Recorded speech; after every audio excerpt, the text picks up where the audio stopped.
taala wabarakatuh.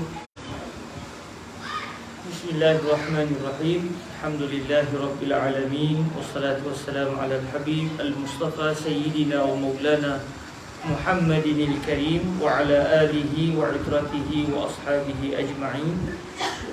Asyhadu an la ilaha illallah wahdahu la syarika lah wa asyhadu anna habibana wa sayyidana wa maulana Muhammadan abduhu wa rasuluh wa safiyuhu min khalqihi wa yang baik terhadap kitab ini biiznillah subhanahu wa ta'ala. Moga-moga diberikan kefahaman dalam pengajian kitab Safinatun Najah ini insya-Allah subhanahu wa ta'ala.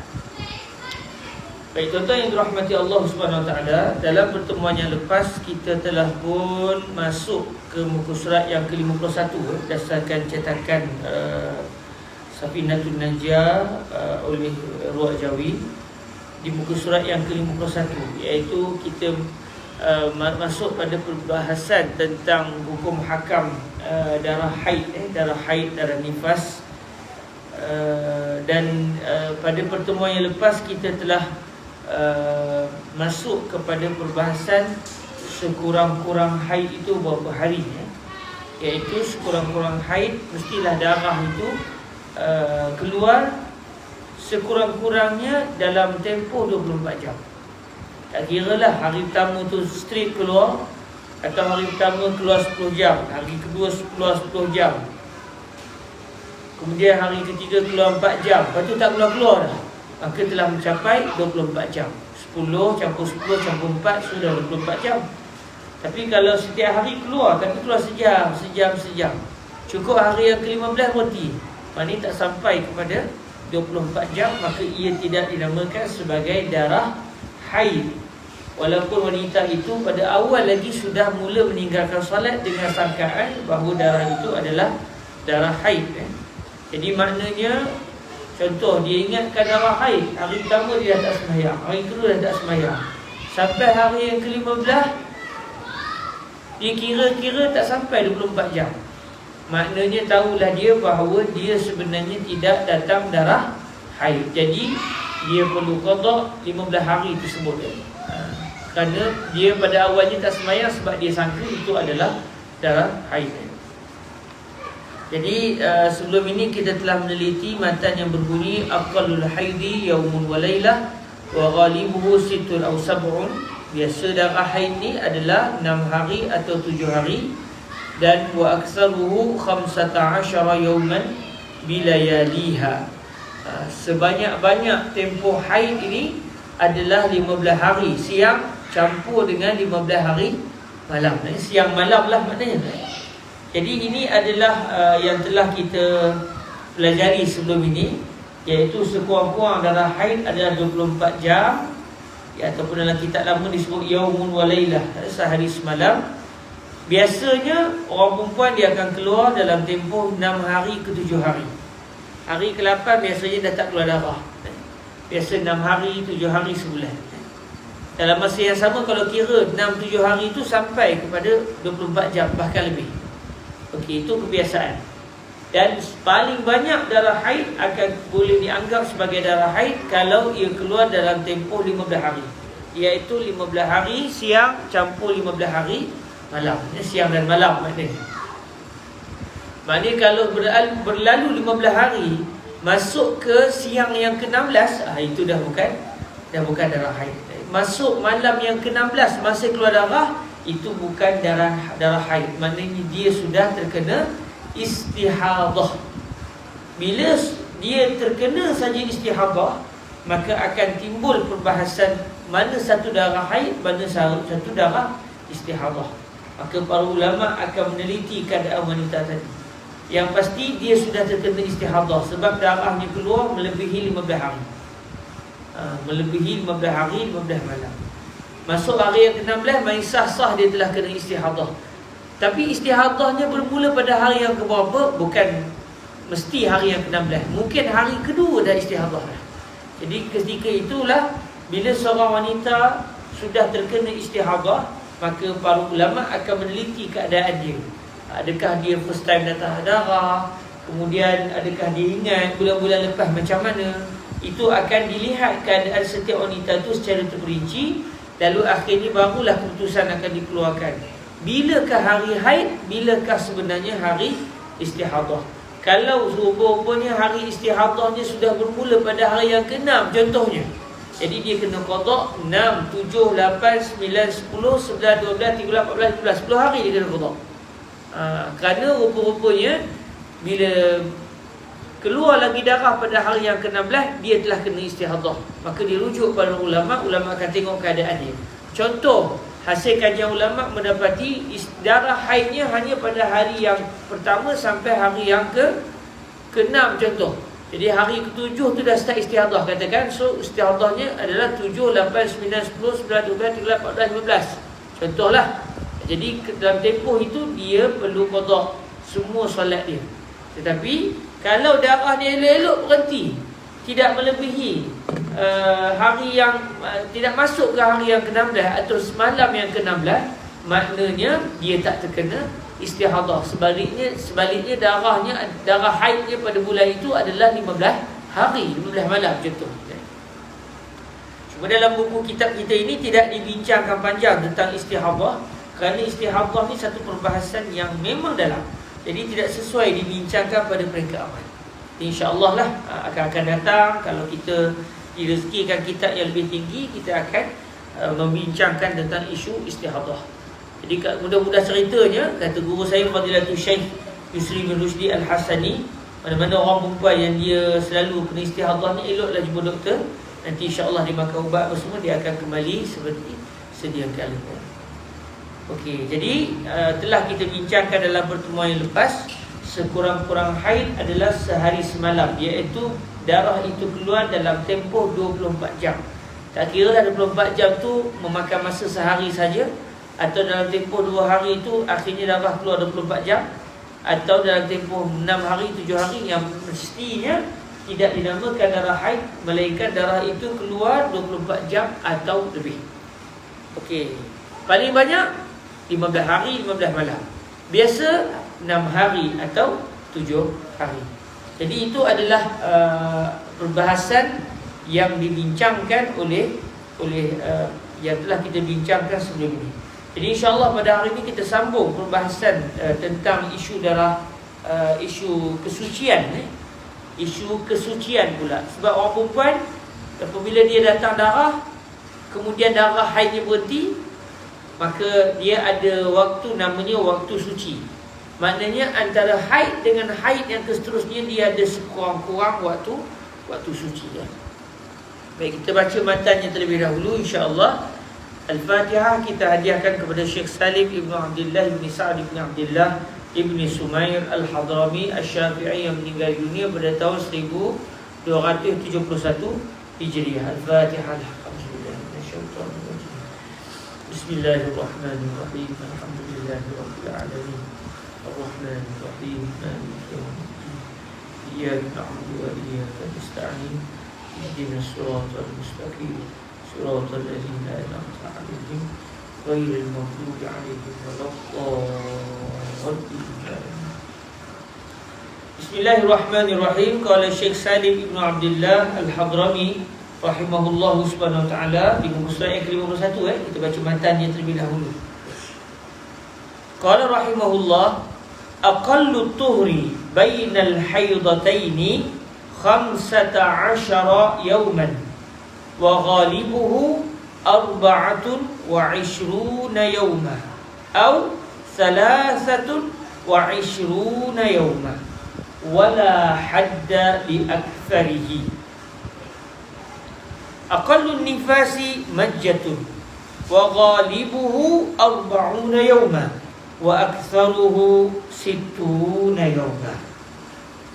Jadi di sini kita akan masuk kepada tajuk, masih dalam tajuk sambungan pada kelas sebelum ini, iaitu kali ini kita melihat pula, kalau sebelum ini kita bincang sekurang-kurang darah haid itu berapa lama dia akan keluar, iaitu kita telah sebut sekurang-kurangnya 24 jam, iaitu sehari semalam, ikutlah berapa hari nak keluar.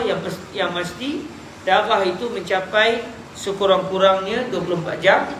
Biasa 6 hari atau 7 hari, paling banyak 15 hari. Jadi bila keluar darah haid, biasanya wanita akan berhenti haid. Kemudian akan datang haid yang seterusnya pula. Jadi ada perbahasan para ulama sekurang-kurang suci, sekurang-kurang suci. Jadi kata Fadilatul Syekh Salim, sekurang-kurang tempoh masa bagi suci di antara dua haid ialah 15 siang dan 15 malam. Sekurang-kurang waktu suci darah tak keluar adalah selama 15 siang, iaitu 15 siang 15 malam, iaitu 360 jam. 24 jam kali dengan 15 kita akan dapat 360 jam. Ini sekurang-kurang suci. Maknanya, katakan satu orang perempuan hari pertama keluar darah. Katakan satu hari bulan keluar darah. Hari kedua keluar darah. Hari ketiga keluar darah. Dikira 3 hari itu dah sampai dah 24 jam. Hari pertama keluar contoh 15 jam. Hari kedua keluar katakan 10 jam. Dah berapa dah? Dah 25 jam. Maknanya sudah mencapai piawaian darah haid bagi sekurang-kurang. Okey, main dia tak semayang hari pertama, hari kedua, hari ketiga pun darah keluar lagi. Kemudian pada hari keempat tak keluar darah. Hari keempat tak keluar darah. Dia pun mula mandi apa semua dan dia mula solat. Hari kelima tak keluar darah. Okey, dia pun semayang macam biasa. Hari keenam keluar darah. Apabila begitu, apa yang berlaku? Dia keluar darah 3 hari. Hari pertama, hari kedua, hari ketiga. Hari keempat, hari kelima tak keluar darah. Hari keenam keluar darah balik. Maka ia tidak menepati piawaian sekurang-kurang tempoh suci di antara dua haid.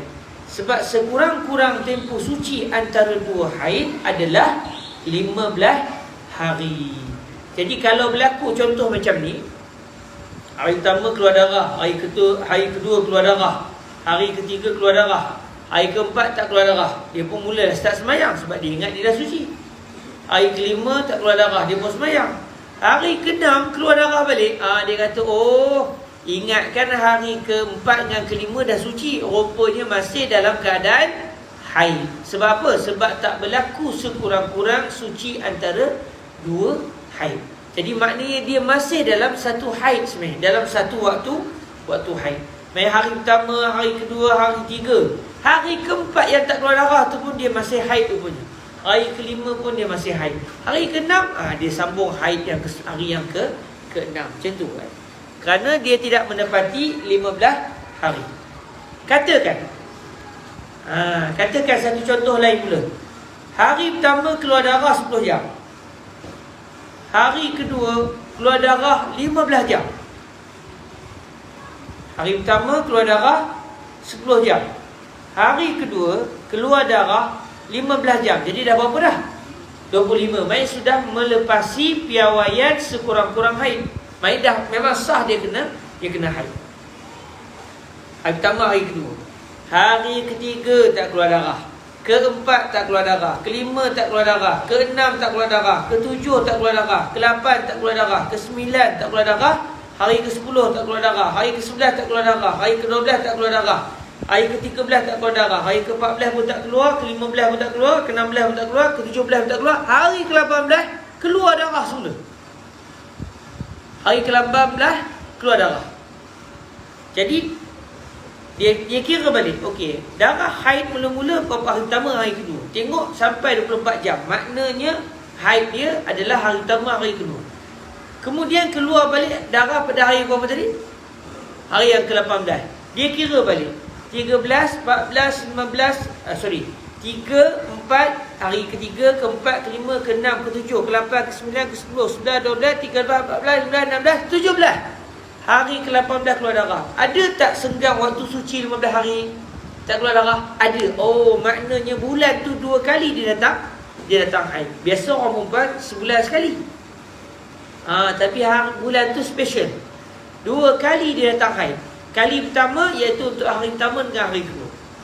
Kali kedua bulan tu pula pada hari yang ke-18.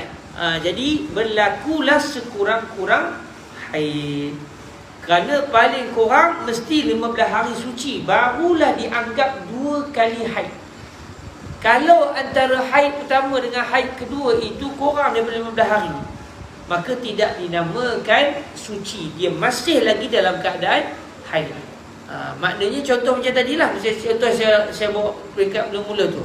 Hari pertama keluar darah, hari kedua keluar darah. Hari pertama dengan kedua tu dia kira dah lebih 24 jam dah darah keluar. Main sah-sah dia dah kena haid. Hari ketiga tak keluar darah, dia dah tak keluar, dia pun mandi wajib apa semua, dia pun sembahyang hari tu. Hari keempat pun tak keluar darah, dia macam biasalah, dia sembahyang macam biasa. Hari kelima keluar semua darah. Dia kata, oh ingatkan dah suci. Rupanya belum suci. Kenapa? Yang berlaku hanya ada 2 hari sahaja dia tak keluar darah. Sedangkan selepas tu keluar semua darah, maka tidak berlakulah sekurang-kurang kesucian di antara 2 zaman haid. Jadi dia kata, oh rupa-rupanya sembahyang baru ni dapat pahala sunat. Itu je lah. Main kalau dia tak sembahyang pun, sebenarnya kalau dia tahu itu haid, dia tak perlu sembahyang. Tapi dia tak keluar darah pada hari ketiga dengan hari keempat, dia tak sembahyang. Dia wajib dah sembahyang. Sebab dia ingat dia dah suci. Rupa-rupanya dia belum suci. Kerana sekurang-kurang di antara 2 zaman haid mestilah 15 hari suci. Itu paling kurang. Tapi kalau lebih tak ada masalah. Tak ada masalah.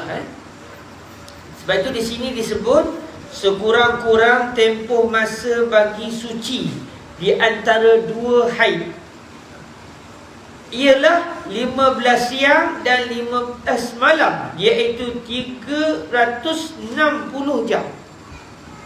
360 jam. Ini paling kurang.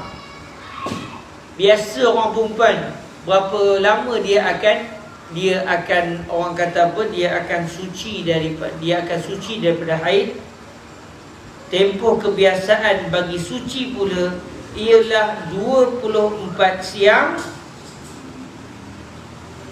24 siang hari atau 23 siang hari. Sebab apa tuan-tuan? Okey, dia berkait dengan sekurang-kurang haid dengan kebiasaan haid. Okey, pada pertemuan yang lepas kita telah pun membincangkan paling banyak haid berapa hari? 15 hari. 15 hari itu paling banyak haid. Maknanya sebulan 30 hari. Jadi kalau dah 15 hari datang haid, maknanya dia paling sikit suci sebelum nak bertemu haid yang seterusnya adalah 15 hari. 15 campur 15 jadi 30 hari. Barulah dia bertemu dengan haid yang seterusnya. Biasanya berapa? Kita tengok balik. Paling biasa orang perempuan datang haid berapa hari? 6 hari atau 7 hari. Bila 6 hari, maknanya dia akan suci dalam tempoh 24 hari atau 23 hari. Sebab biasanya orang perempuan akan datang haid dalam tempoh 6 hari atau 7 hari. Dan biasanya sebulan sekali datang haid. Jarang sangatlah sebulan sampai 2 kali datang haid. Tapi boleh juga berlaku. Tetapi biasanya begitu.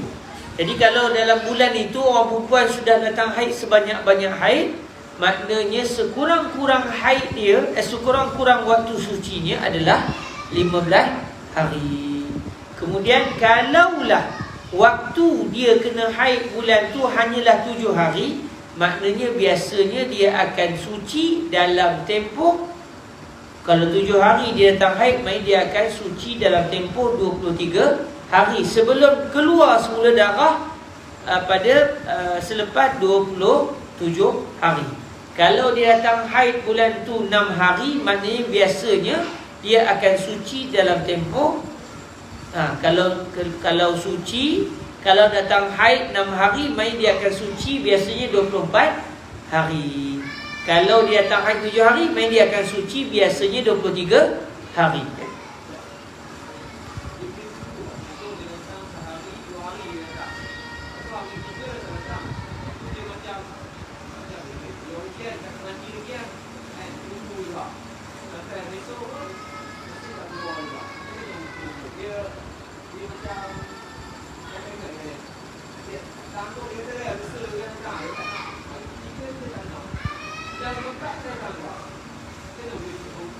Okey, bila dalam situasi begini soalan.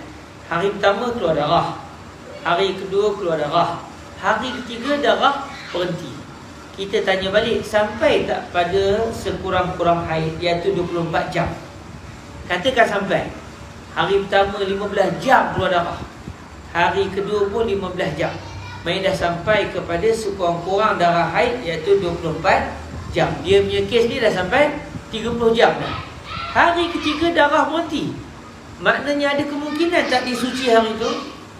Ada. Oleh kerana sudah mencapai piawaian sekurang-kurang haid, bila hari ketiga dia tunggu darah tak keluar, masuk waktu dia wajib mandi.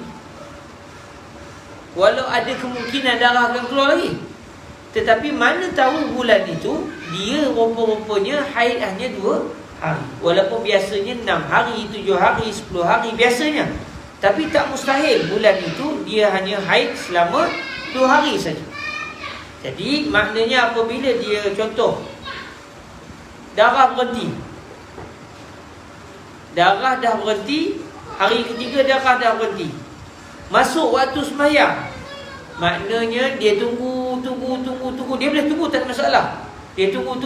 Contoh nak zuhur, dia tunggu dah dekat-dekat asar, tak keluar darah juga, dia wajib mandi. Sebab mungkin dia telah berhenti haid.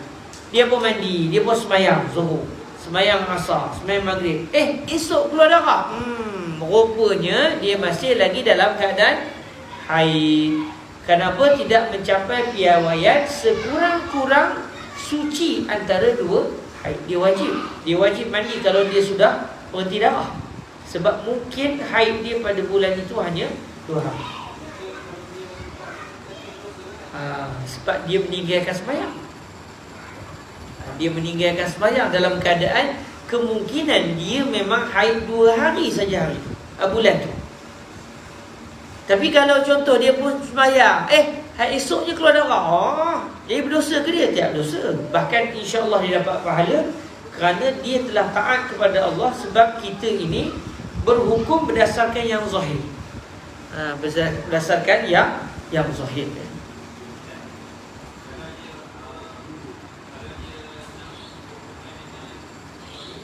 Kalau dia nak bersama dengan suami, semasa dia suci tu, boleh tak dia bersama dengan suami? Dia tengok-tengok gaya ni macam tak keluar dah darah, dia pun mandi, sembahyang, lepas tu suami nak bersama. Secara hukumnya boleh. Tiba-tiba keluar pula lepas tu darah. Abang, apa cerita kita bang? Tidaklah berdosa, tapi suami dia pun tunggulah kejap, kan?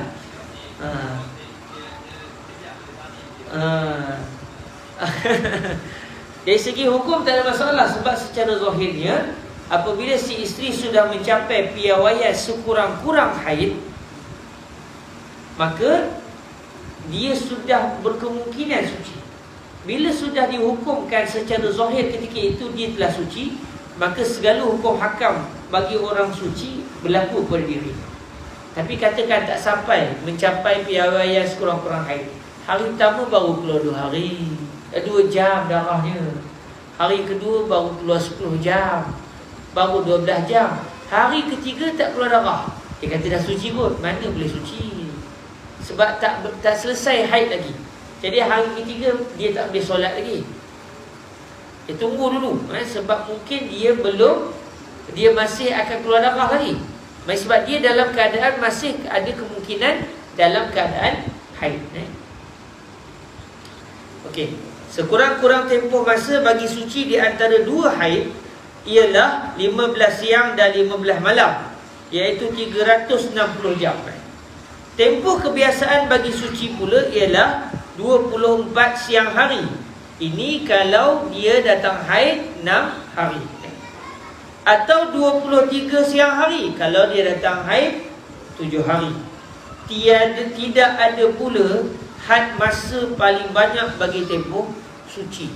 Sebab apa? Sebab mungkin orang perempuan tu selepas dia start suci tu tak keluar-keluar darah haid dia sampai berbulan-bulan. Mungkin. Jadi dalam tempoh darah dia tak keluar tu, maka dia suci begitu lama. Bahkan ada wanita yang tak pernah datang haid. Ada wanita yang tidak pernah datang haid. Kata guru saya Fadilatul Syekh Yusri bin Rushdi Al-Hasani, wanita yang tak pernah datang haid contohnya adalah Sayyidatuna Fatimah Az-Zahra, puteri baginda Rasul alaihi salatu wassalam, sehingga digelar sebagai Fatimah Al-Batul, Fatimah yang suci, kerana memang tak pernah keluar darah haid.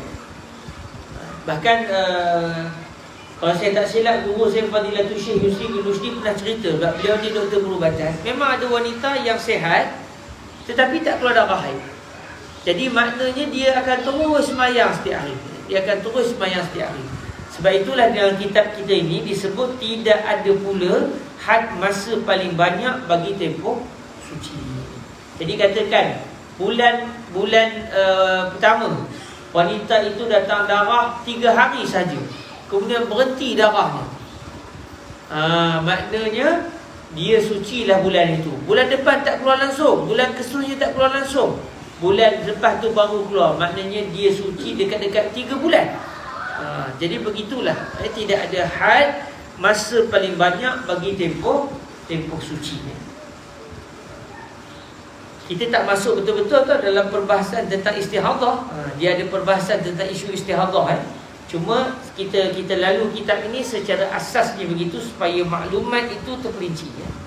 Adapun perbahasan yang begitu dalam-dalam itu, insya-Allah bila kita direzekikan Tuhan sampai kepada kitab yang lebih tinggi, kita akan membicarakannya. Dalam masa yang sama, asas kita dari segi hukum hakam sudah kukuh. Baik, seterusnya kata Syekh Salim, sekurang-kurang tempoh masa bagi darah nifas. Kita masuk pada darah nifas. Wanita dia darah dia 3, haid, nifas, satu lagi istihadah. Istihadah itu walaupun darah keluar tetapi dia adalah suci. Jadi dia kena sembahyang, dia kena puasa. Kalau suami dia nak bersama dengan dia pun sebenarnya sudah boleh. Tapi kena tanya doktor juga, secara hukum boleh. Tapi kalau doktor kata bahaya dari segi kesihatan sebab darah, maka ketika itu dia jadi haram dengan sebab yang lain. Tapi kalau doktor kata tak apa, walaupun darah tapi hubungan suami isteri tak ada masalah, tidak membawa kepada kemudaratan, secara hukumnya memang tidak berdosa. Sebab wanita yang sedang dalam istihadah, dia pada hakikatnya sedang suci. Jadi secara hukumnya boleh bersama. Tapi kalau doktor kata tak boleh, bahaya dari segi kesihatan, maka ketika itu haram, kerana berdasarkan kaedah la darara wa la dirar, tidak boleh memudaratkan dan tidak boleh menerima kemudaratan. Silakan.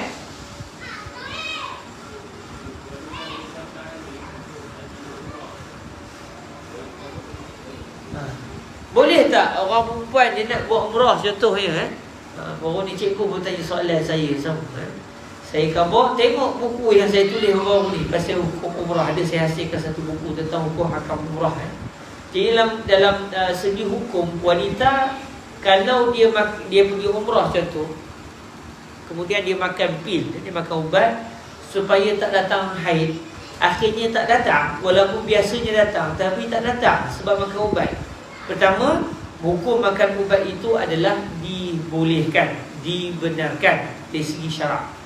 Dan apabila sebab dia makan ubat tu darah tak keluar, makanya dia adalah suci. Kerana dia hanya akan dianggap tidak suci apabila keluar darah haid. Tak kira lah tak keluar tu sebab apa, sebab biasa memang tak keluar, atau kerana ada sebab faktor ubat. Cuma apapun, walaupun makan ubat itu boleh, dia kena rujuk dari segi perubatan juga. Sekiranya membahayakan dirinya, maka dia akan pergi kepada hukum haram, kerana haram seseorang memudaratkan dirinya. Tapi setakat saya cuba tanya ni, doktor-doktor pun kata tidaklah membahayakan. Cuma dia punya kitaran haid dia agak terganggu sedikit lah, sebab biasanya dah keluar tapi disebabkan ubat itu menghalang keluar. Jadi hukum hakam ni, kalau dia makan ubat contoh tak keluar haid, maka dia dianggap suci. Kalau ada pula doktor yang ada ubat boleh keluarkan haid, dia makan keluar haid, maka dia adalah wanita yang keluar haid.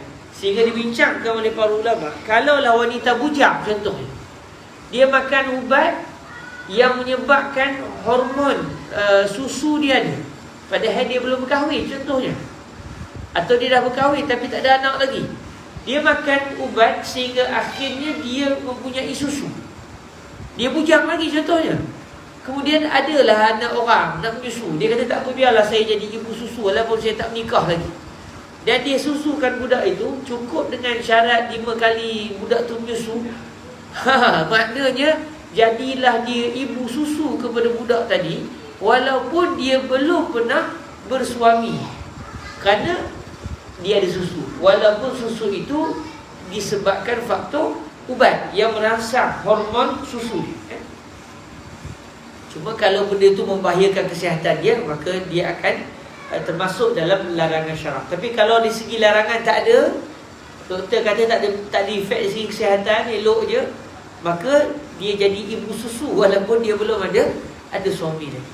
Biasanya seorang wanita dia akan mempunyai susu apabila dia sudah mengandung, dia sudah ada anak, maka biasanya itulah penyebabnya. Okey, terima kasih. Jadi dalam masalah wanita yang nak buat haji, buat umrah, dia boleh makan. Cuma ada penyelesaian selain daripada makan. Selain daripada makan ubat, ada penyelesaian supaya wanita yang datang haid juga boleh, wanita yang takut kena haid, dia pun boleh melakukan ibadah umrah dan juga haji. Ada cara, ada saya sebut panjang lebar dalam buku yang saya tulis. Ada dalam 3-4 bulan lepas kot, kalau tak silapnya. Siap hukum haji dan umrah. Hukum umrah. Hukum umrah. Ada saya bincangkan di situ satu tajuk, wanita yang didatangi haid dalam masa yang sama dia dah sampai ke Mekah, dia dah punya umrah, dia nak buat macam mana? Ada dibincangkan di situ. Ada pelbagai cadangan lah.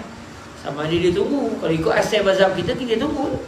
Dia tunggu sampai haid dia berhenti, kemudian dia pun melakukan tawaf dan juga sa'i. Tapi masalah pada hari ini, dia tunggu orang nak balik. Macam mana cara nak buat? Jadi di situ ada jalan penyelesaian.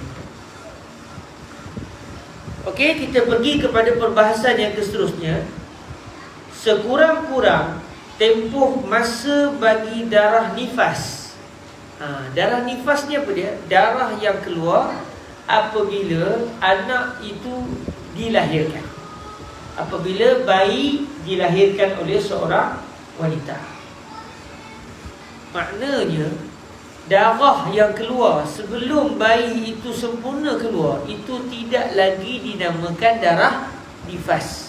Walaupun orang Arab dah kata dah itu nifas, secara bahasanya mereka namakan darah tu darah nifas. Tapi secara hukumnya darah nifas hanya akan dinamakan nifas secara hukum apabila bayi keluar dengan seluruh. Baik, kalau baru keluar kepala, darah dah keluar, darah tu belum lagi darah nifas, sebab badan masih dalam. Dah keluar semua, keluar darah, darah itu adalah darah nifas. Jadi ada tak sekurang-kurang tempoh bagi darah nifas? Ada. Dalam mazhab kita azan. Silakan.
وعلى آله وصحبه وسلم.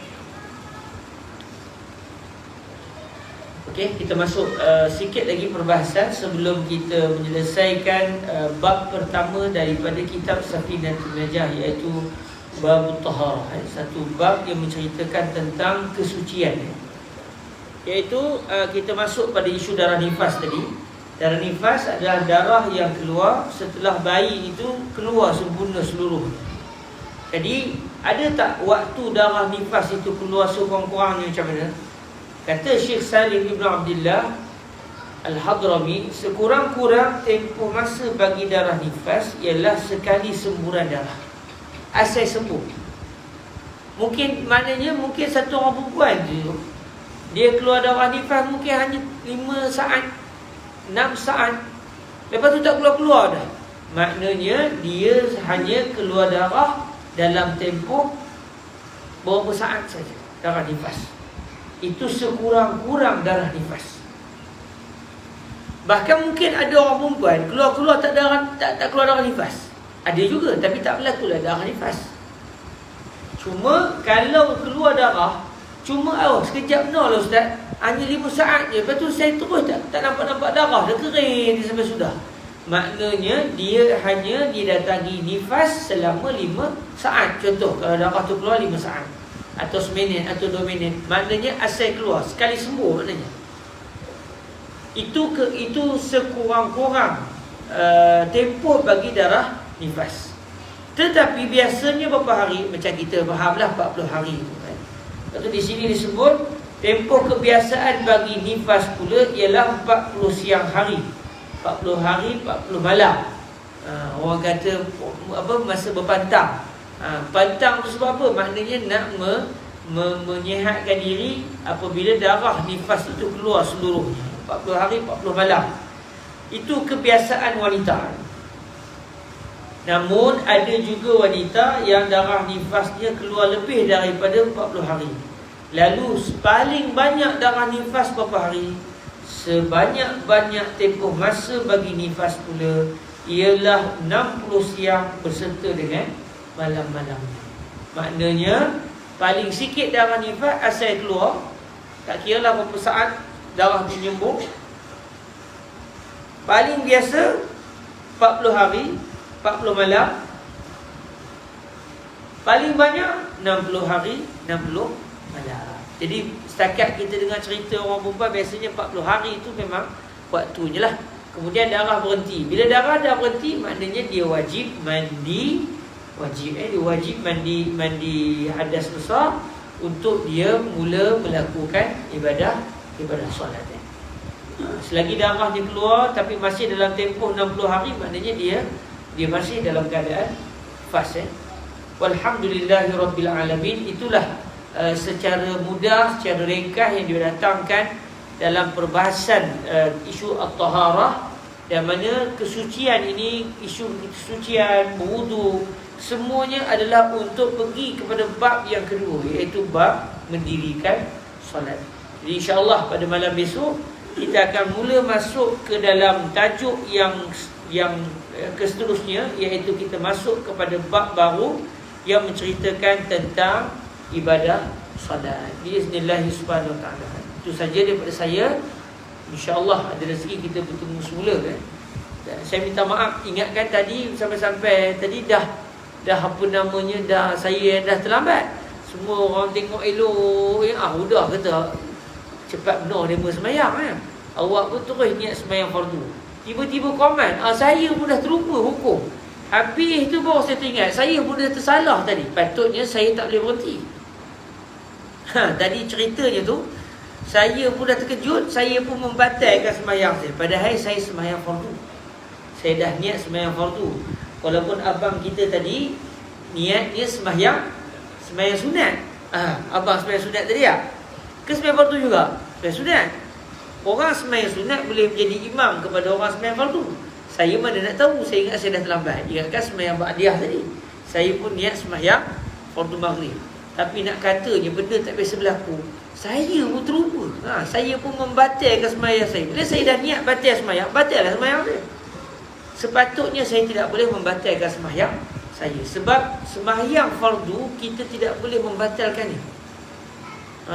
Melainkan kalau ada kemudaratan sangat.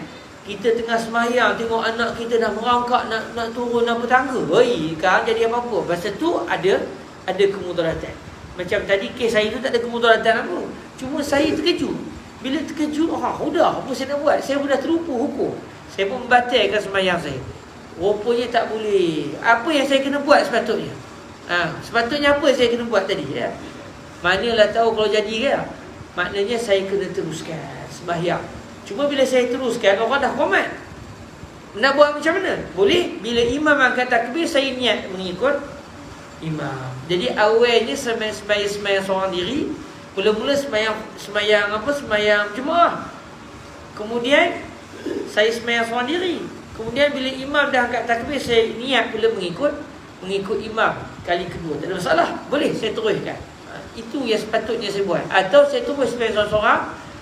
Kemudian kalau ada masa lagi tengok imam tengah sembahyang, saya sembahyang sekali lagi bagi i'adatus solah.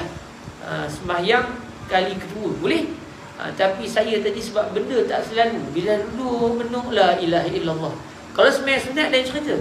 Sembahyang sunat kita boleh membatalkan sembahyang sunat kita. Kalau kita rasa kita dah tak larat, kita nak berhenti, tak ada masalah. Kita niat keluar sembahyang, tak ada masalah. Cuma dalam mazhab Imam Abu Hanifah tak boleh juga. Sembahyang sunat pun tak boleh berhenti juga. Jadi eloknya kalau tak ada apa urusan, terus kelas sembahyang sunat. Kalau kita dah sembahyang sunat, terus dah sampai habis bagi salam. Saya pun dah terlupa. Tapi alhamdulillah bila berlaku baru teringat tadi. Silakan. Ada dua soalan. Silakan bang.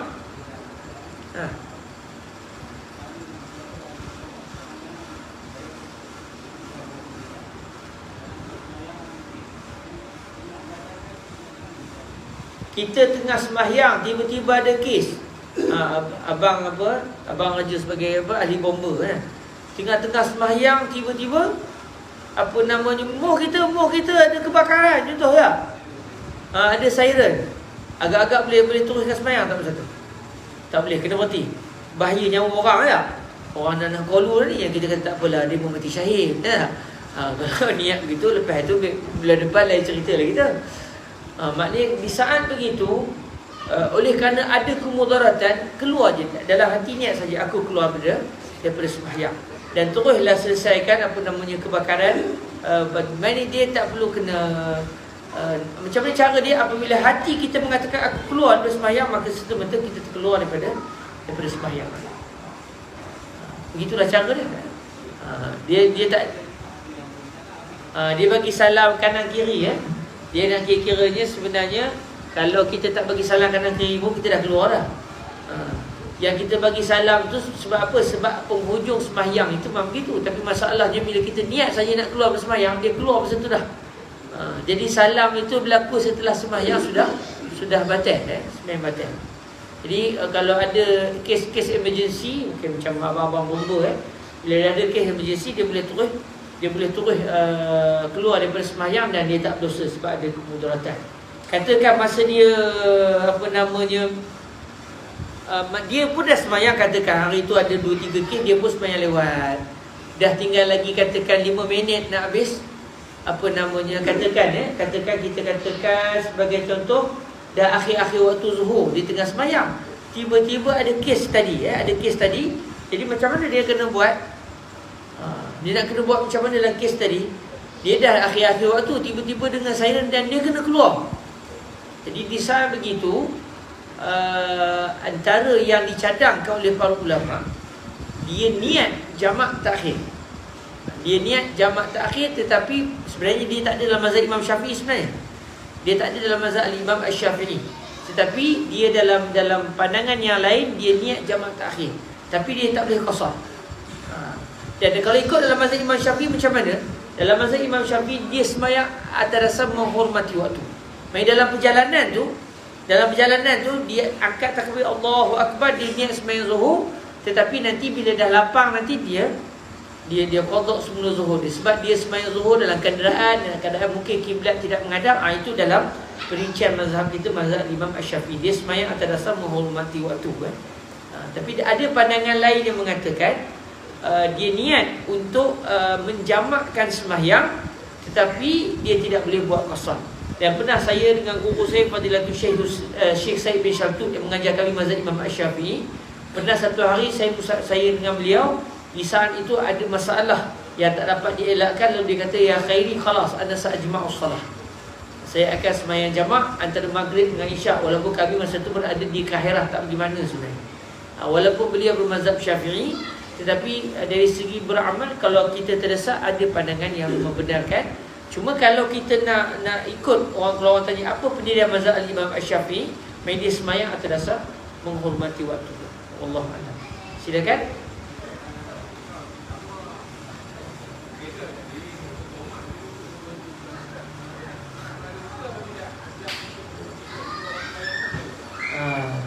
Komen macam tadi yang kes tadi saya dah tengah semayang, hati saya lepas ni terus nak mengajar lah. Selamat tuan-tuan komen. Kau tengok saya mengajar lagi kelang kabut. Tuan-tuan pun nak kabur, awak nak semayang lagi kan.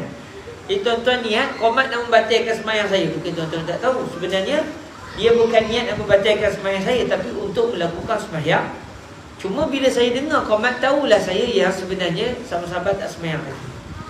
Cuma tak ada masalah, bukan kena tunggu saya habis semayang. Sebab kalau katakan contoh lah, kita tengok imam kata okey, sendirikan solat, ada orang sembahyang sunat, kita komat je terus, tak ada masalah. Kita komat je terus. Maksudnya kalau kawan tu tengah sembahyang, dia selesaikan sembahyang ni. Cuma kalau dah ada orang baru nak masuk, dia baru nak angkat takbir contoh, baru berdiri, dia tiba komat, jangan dia kata tak apa, kamu sembahyang lah, aku nak sembahyang sunat. Bukan itu yang paling afdal. Dia patutnya kena sembahyang fardu terus.